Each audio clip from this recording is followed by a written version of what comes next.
Alright, so we're almost done with the month of February. We are going to enter into the month of March very soon, which means only one thing. The Sonic movie 2 is coming very, very soon. So we've been getting a lot of news about Sonic movie 2 and stuff, and hardly any news of Sonic Frontiers, as an insider has made it clear that Sega is not going to be showing any previews or any gameplay of Sonic Frontiers until after Sonic Movie 2 comes out. So we're talking like May. They're seriously going to wait a year. 1 year after Sonic Frontiers was first revealed in the little teaser last year in Sonic Central. They're going to wait a year before they show actual gameplay. So expect to get it close to E3. So it's just going to be a lot of Sonic Movie 2 news. But besides that, expect to get a lot of leaks and a lot of rumors on Sonic Frontiers.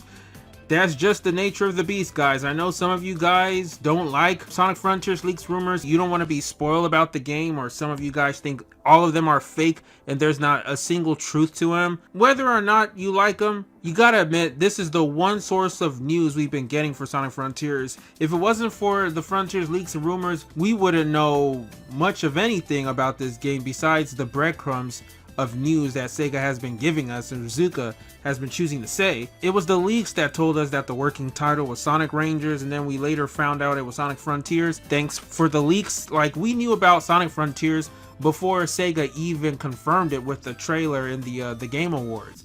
So I'm actually grateful for the leaks. I remember there used to be a time back in 2017 and stuff where I avoided talking about leaks and rumors because we didn't need that. That was so unnecessary. When Sega gave us plenty of news for games like Sonic Mania and Forces and all that, so we didn't need any leaks.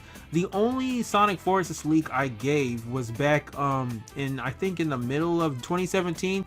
It was this guy named Larry who leaked the story of Forces, and at the time I was very excited for the story of Forces because I thought it was going to be some Resistance Archie shit or whatever. Turns out it was another Pontaff meta era bullshit, but you get the point. For the past 2 years, we've just been getting leaks after leaks after leaks. But anyway, so I got more Sonic Frontiers leaks to deliver you guys. But before I delve into that, be sure to smash that like button, comment, subscribe, all that good stuff.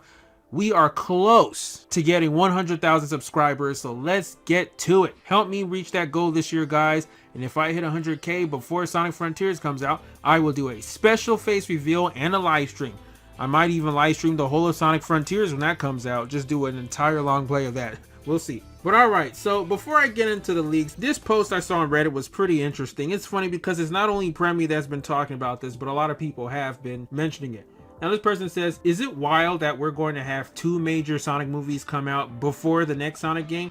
I don't want to come off like I'm saying this is a bad thing. To be completely honest, I don't know if movies or video games take more time to create, but it's very surreal how different the stakes were between Sonic Forces and Frontiers, despite Frontiers being Forces' successor. Before Forces came out, fans were celebrating Sonic Mania being the best Sonic game to release in years. The only thing Forces needed to do was keep that momentum rolling, which it didn't. It failed miserably. But with Frontiers, on the other hand, we are going to have an entire established Sonic cinematic universe established, a new Sonic TV show, and other Sonic content writing on this game. This is the first time in a long time where an actually competent story writer is in charge of the story. The game so far seems to have a more darker Sonic story and tone, thanks to Ian Flynn. The game looks like it'll be full 3D, finally. But if the game does badly, Sega could misinterpret what people want or why the game did poorly. For Sonic Frontiers, the entire future of Sonic is depending on this game alone. If the game flops, who knows what will happen to the series afterwards. Maybe Sega will reduce the series to an under-budgeted mess where it just makes fun of itself again. Maybe they'll aggressively force the games to copy the movies. Maybe they'll do yet another reboot for Sonic. Honestly, who knows? All we can do right now is just hope for the best, but I have faith this time. That's all we can do, man. That's all we can do, have faith. Because I've been saying several times, some people think all of us Sonic tubers are fear-mongering. We're not. If Premi's saying this, if I'm saying this, if Twip is saying this, Sam Procrastinate's saying this, even Mardiculous from Tails Channel saying this, then shit's serious. Sonic Frontiers is Sega's last chance. Think about it. Sonic Colors and Generations were both bangers, especially Generations being the best Sonic game from Sonic Team in the 2010s. Then we had Sonic Lost World, that was mediocre, that was a dud. Strike One also didn't sell that well. Then we had Sonic Forces, that was also a disaster, Strike 2. So Frontiers is Sonic Team's third attempt. If they fail on that game, that's a Strike 3. We're not counting Sonic Boom because that wasn't made by Sonic Team. Now, this was a Sonic Frontiers Q&A leak, or so-called Q&A leak. Now, this was from 4chan, but the post has been taken down. Now, usually when something is taken down on 4chan, my experience, usually they're kind of correct and they were taken down, or the admins, or if 4chan even has moderators or admins, take it down because it was spammy or fake or whatever, you decide. Now this person says, for starters, the leaker posted a picture of the survey they had to take after playtesting the game. Unfortunately, I can't show that picture because the post has been taken down. It's about their experience with the game's Chow Garden and looks similar to the survey leak that name dropped Starfall Islands long before it was officially announced. Okay, so that means there's some credibility to this leak. Much like that survey leak, the picture is not an original render, but was probably thrown on to fit with the theme. This of course could have been intentionally fabricated to look like that leak, so don't take this as confirmation. Now, unlike most leaks, this information is in more of a Q&A format, with the supposed game tester sharing their experience with the demo via answering questions.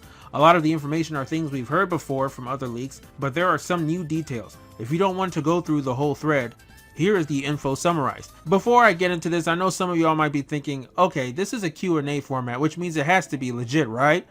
Well, remember those Sonic Rift leaks back in early last year? That one guy, he was doing a Q&A on Reddit and stuff, and it turns out that was fake or mislead to another game. So that could be the case here, but let's read this anyway.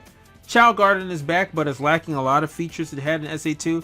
Now this is a recurring theme in many of the leaks, saying the Chow Garden is coming back. You know, I'm starting to think we're going to get a Chow Garden, because with this Sonic Frontiers being open world or open zone, that would be a huge mistake, a big mistake to not include the Chow Garden. Now, when asked on a scale of 1 to 10 how shonen this game felt, the leaker said 5.5. Now, that is a good sign. Yes, that's a bit average, that's in the middle, a little bit, you know, over the middle, but since Ian Flynn is penning the story, Ian Flynn's stories have been known to have shonen elements, so that's good.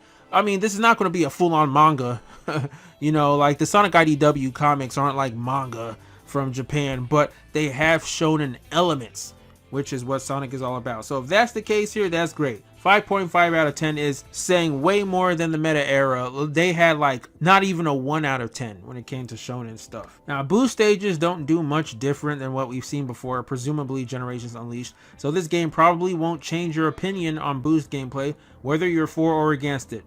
Now, the fact that they are comparing the boost gameplay with Generations and Unleashed is a good sign. That means they're getting some good level designers to work on this game and not making it all linear like Forces or even Colors. So I'm glad we're not getting that kind of level design, you know, hopefully. The meat of the game is the open world, with action stages playing a smaller part. This I already knew, because this game kind of reminds me of Super Mario Odyssey. It wasn't open world, but it had open sandbox elements, and every now and then you would get access to these mini levels inside these rooms that Mario would have to access with Cappy, or some mini stages he had to play without Cappy. So, you know, that's what I think Sonic Frontiers is going to be. It's mostly open world, and there's some cyberspace levels he has to do, which is nice. It's nice. Majority of it will not have boost. It will be open world and adventure gameplay styles. This says overworld gameplay is adventure with combat. You have proper momentum physics, but apparently there weren't many hills or loops to take advantage of for it to really stand out. You can only run on specific walls, which some people speculated given the odd patterns along some walls in the trailer, which is true. So it's like, okay, there weren't a lot of hills and loops in the trailer that we saw, but there were like things on the walls where it looked like Knuckles would climb on. It kind of reminded me of Sonic Boom Rise of Lyric, so that's interesting. There are loops in the open world, just not in the areas we've seen. Leaker played in a different environment from what was shown. The stone chairs in the trailer are how you access action stages. You collect orbs through fighting mini bosses and bring them one of the structures to create a portal. In the trailer, you can actually see one of the structures glowing, probably indicating that you gathered enough orbs. I don't know if they're talking about like those little coins, look like purple coins from Mario Odyssey. Who knows? Combat is fast-paced and flashy, but also mindless. I mean, it is Sonic, so whatever. The leaker was able to see a titan walking around in the distance, but wasn't able to approach it. The ancient ruins in the trailer apparently house mini bosses or platforming stages, or challenges, like the cyberspace I bet. Korok creatures can be found in the open world, and they give you small challenges that are incredibly easy. Now this part I don't care about. Like I said in the community post, I don't give a shit about the placeholder and Sonic's design. That's not going to affect the gameplay for me, but I'll read this anyway. It says Sonic's model in the demo is the Forces model, and considering they said he didn't have idle animations, nor was he that expressive, the animations from Forces are likely reused as well. Granted, they never specified how long ago they played the demo, and the restrictions they had in not being able to go beyond that area somewhat indicates they played an older build. Music in the overworld is like Breath of the Wild. Music in action stages is rock, potentially like SA2, given Jun Senao is composing for the games. Now that sounds very believable because, like I said, this game shamelessly inspired by Zelda Breath of the Wild and Shadow of the Colossus. Enemies look like Magitech robots and monsters from Unleashed Night stages. That's cool. The Unleashed style enemies can debuff Sonic. No NPCs aside from Korok creatures on top of towers that can upgrade your moves. Spin Cycle was a prominent move in the demo and could be upgraded to stun enemies along with damaging them. So okay, so that's all the quote-unquote new information we've gotten so far. So this is sounding very interesting. You know, it's just crazy. We're going to be getting more information about this game through leaks and rumors for the next 3-ish months until we see some Frontiers gameplay. I cannot wait for that. But what do you guys think about all of this? Let me know down in the comments below. Are you excited to see the adventure gameplay style of this open world? Are you excited to see how the combat is and how they're going to balance that? Also the Chow Garden, what do you think about that? And also the music, because I for one did not like the music of Sonic Forces. The score was awesome as usual, but the instrumentation of the music, the soundtrack in Forces, I did not like it. I didn't like all the synths. So yeah, only time will tell. But that's all I got for now. So be sure to smash the like button, comment, subscribe, all that good stuff, and take care. And until next time, I'm out.